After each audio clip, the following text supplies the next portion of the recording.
महंगाई, बेरोजगारी सिर्फ इस पर शोर मचाने से नहीं होगा ना, एक विकल्प जनता को देना होगा। और यहाँ तो परिवारवाद की नर्सरी से ही निकले हुए नेता में मतलब एक राजा बनता नहीं है कि अगली पीढ़ी को तैयार करने की शुरुआत हो जाती है पार्टियों में, फिर कैसे मोदी को टक्कर देंगे?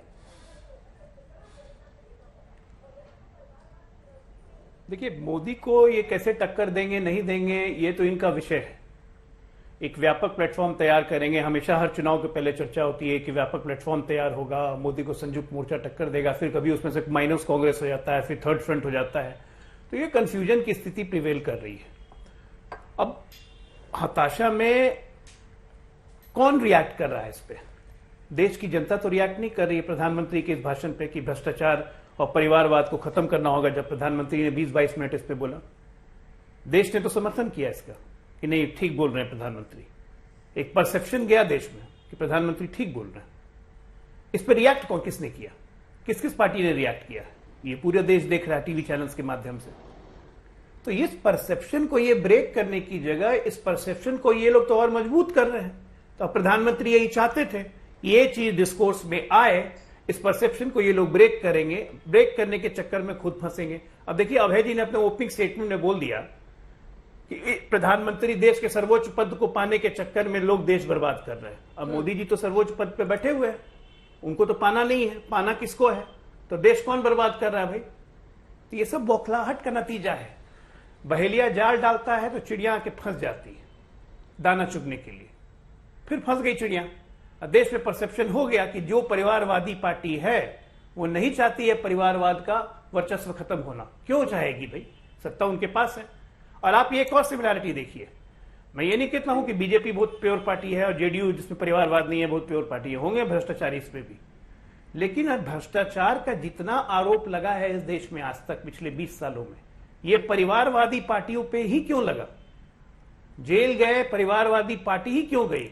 बेल लिया परिवारवादी पार्टी ने ही क्यों लिया? तो ये एक बहुत बड़ी समस्या है। जो आम जनता जो रोड पे रहती है, आप तो हमेशा रोड पे निकल के आम जनता गांव में रिपोर्टिंग कर लेती है, इस पे एक फुल 1 घंटे के आप स्टोरी कीजिए, आपको फीडबैक मिल जाएगा गांव में, देहात में, शहर में जाके कि आम जनता की मानसिकता क्या है। और यही होता है परसेप्शन, अवधारणा। और राजनीति जो भी होती है अवधारणा पे चलती है। अवधारणा ये बन गई है और इस अवधारणा को ब्रेक करना विपक्ष का काम है। दुबे जी, अब जवाब दीजिए उनकी बातों का। वो कह रहे हैं कि बौखलाहट किन में हुई है, जो किसी ना किसी तरीके से मतलब जहां तिनका लगा हो। मैं तो सीधा पूछ रही हूँ अभय जी, आपके भी मन में मेरी बात सही लग रही होगी, आपको भी मन में आप बोल नहीं सकते हैं, आपकी पार्टी के कई नेता हैं। अब परिवारवाद की नर्सरी से निकल कर तय हो जाए भाई अगला मुखिया ये, फिर वो खत्म तो उनकी अगली पीढ़ी तैयार, वो बनेंगे मुखिया। ऐसे थोड़ी देश चलेगा सर, ऐसे थोड़ी आप टक्कर देंगे। देखिए, एक बहुत महत्वपूर्ण बात अजय आलोक जी ने कही और मुझे लगता है कि उन्होंने भारतीय जनता पार्टी के संदर्भ में ही कही। उन्होंने कहा बहेलिया जाल डालता है और चिड़ियाएं आकर फंस जाती है। तो ये जाल डाला क्यों जा रहा है परिवारवाद का? क्योंकि जिन लोगों ने 140 करोड़ लोगों को, हिंदुस्तान के परिवारों को महंगाई और बेरोजगारी से तबाह कर दिया, वो नहीं चाहते कि बुनियादी विषयों पर बात हो। वो चाहेंगे क्या जब 1000 रुपए का गैस का सिलेंडर करके 3.5 करोड़ उज्ज्वला बहनों को फिर चूल्हा जलाने के लिए बात कर दिया, 100 रुपए पार पेट्रोल डीजल कर दिया, 200 रुपए की खाने की दाल और तेल कर दिया। किसके लिए किया ये दाल और तेल? ये 2 धन्ना सेठों के लिए जो 1002 करोड़ रुपए कमा रहे। किसानों की आमदनी 27 रुपए कर दी। अरे मुझे बताइए, प्रधानमंत्री जी की प्रेम कुमार धूमल जी और अनुराग ठाकुर से शायद अच्छे संबंध नहीं है इसलिए वो कह रहे हैं। राजनाथ सिंह जी से तो नहीं है, सबको पता है, इसलिए वो राजनाथ सिंह और शंकर सिंह की बात कर रहे हैं। राजमाता सिंधिया, वसुंधरा सिंधिया, उनके पुत्र यशोधरा जी, ज्योतिरादित्य सिंधिया जी, देवेंद्र प्रधान जी के पुत्र धर्मेंद्र प्रधान जी, कल्याण सिंह जी के राजवीर सिंह जी, पीयूष गोयल के पिताजी, देवेंद्र फडणवीस के तो लंबी कतार है भारतीय जनता पार्टी में। लेकिन हमें शिकायत नहीं है, क्योंकि जिसको देश का 140 करोड़ लोग परिवार के चुनकर भेज दे, वो देश के परिवार का हिस्सा है प्रधानमंत्री जी।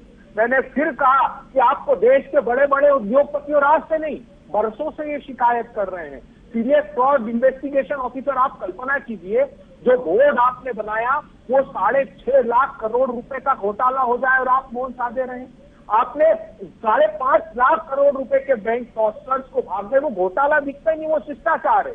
वो तो तीर्थ यात्री है, वो तो परोपकार हो गया इनके लिए। तो आप जब देखना नहीं चाहेंगे तो ना भ्रष्टाचार दिखेगा और परिवारवाद सिर्फ और सिर्फ इसीलिए बात करते हैं। इन्होंने कहा राहुल गांधी चुनाव हार गए, अरे अटल बिहारी वाजपेयी चुनाव नहीं हारे, ग्वालियर से आपके शीर्षस्थ नेता थे। तो चुनावी हार ऐसा नहीं, वो वायनाड से चुनाव जीते राहुल गांधी जी, वहां कॉन्सेंट्रेट किया था।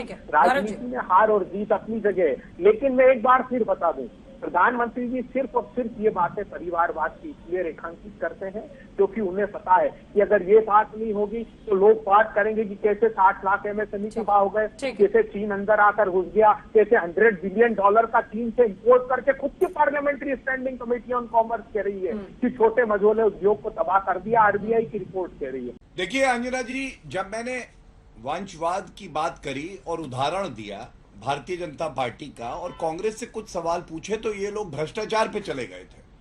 अब जब भ्रष्टाचार पे कुछ सवाल पूछूंगा तो ये किसी और मुद्दे पे चले जाएंगे, महंगाई याद आ जाएगी, कोई और बात करने लगेंगे। लेकिन सच्चाई ये है, अटल बिहारी वाजपेयी जी से कोई तुलना राहुल गांधी की है भी नहीं, ये याद रखिएगा।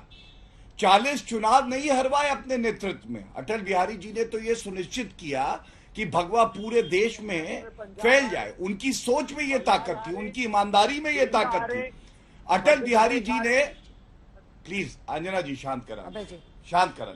अबे जी ऑडियो नहीं जा रहा आपका, आपके बीच में किसी ने नहीं बोला था, किसी का ऑडियो नहीं जाएगा। जिसका नाम लिया जाएगा उसी की आवाज जाएगी। हम दर्शकों का सम्मान करते हुए जिससे बात हो रही है वही उसी की आवाज जाएगी। किसी को पसंद नहीं है ये एक साथ चीखा chilli. Please sir, mister Bhatia. Thank you.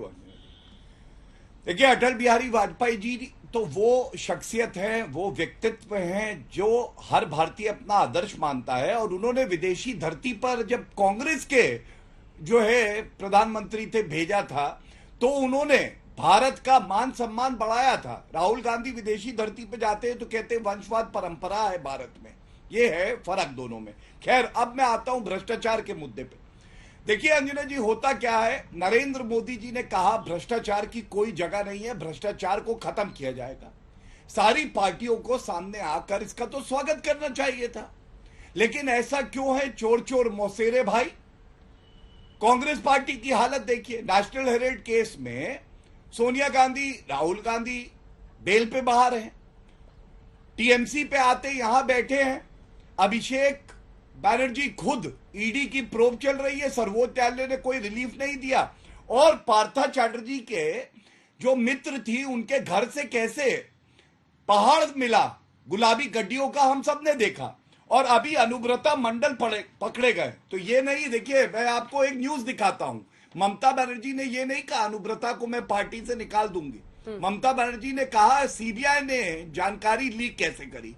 अब आप मुझे बताइए, जानकारी लीक कैसे करी ये मुद्दा है या अनुव्रता जो उनके वरिष्ठ नेता है वो भ्रष्टाचारी हैं, ये बड़ा मुद्दा है। और पार्था चैटर्जी 25 दिन से जेल में है, उनको आज तक बेल नहीं मिली।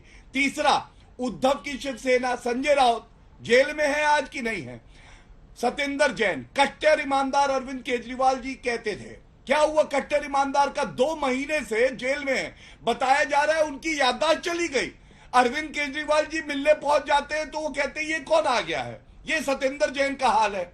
अरे कहना सिर्फ इतना है कि हमने क्या किया, तुम कहते हो ना हमने ये किया, ये सारे दर्शक देख रहे हैं। डायरेक्ट बेनिफिट ट्रांसफर में 2 लाख करोड़ रुपए इस देश के बचे, क्योंकि कोई घोटाला नहीं हुआ। 1 रुपया चला 15 पैसे पहुंचे, ऐसा नहीं हुआ। 8,60,000 करोड़ रुपए की रिकवरी करी है एनपीए की। और जो घोटाले होते थे लोन देके, जिसकी शुरुआत कांग्रेस पार्टी में हुई, रिकवरी हमने करी। इंसॉल्वेंसी कोड आया। आप स्विस रिबन्स करके सर्वोच्च न्यायालय का जजमेंट है जिसमें उन्होंने तारीफ करी। इंसॉल्वेंसी कोड कौन लाया? करीब 2,34,000 करोड़ रुपए की रिकवरी हुई। अब आप मुझे अंजना जी बताइए, इस देश की जनता का विश्वास एक ऐसे प्रधानमंत्री के साथ होगा जो करीब करीब 8,60,000 करोड़ रुपए घोटालेबाजों के वापस लाके आम जनता के हित में लगाता है, या ऐसे खानदानी चोरों के साथ होगा जो केवल इस देश को लूटते हैं। एक परिवार से 3 सदस्य बेल पे बाहर भ्रष्टाचार के, और उसके बाद भ्रष्टाचार पे चर्चा नहीं करेंगे। अरे दुबे जी, सोच रहे सारे भ्रष्टाचारी मिलके घेर अनुराग जी, कविता के लिख एक रहे हैं ईमानदार प्रधानमंत्री को दबा देंगे। अरे ये प्रधानमंत्री दबने वाले नहीं है, ये भ्रष्टाचारियों को खत्म कर देंगे।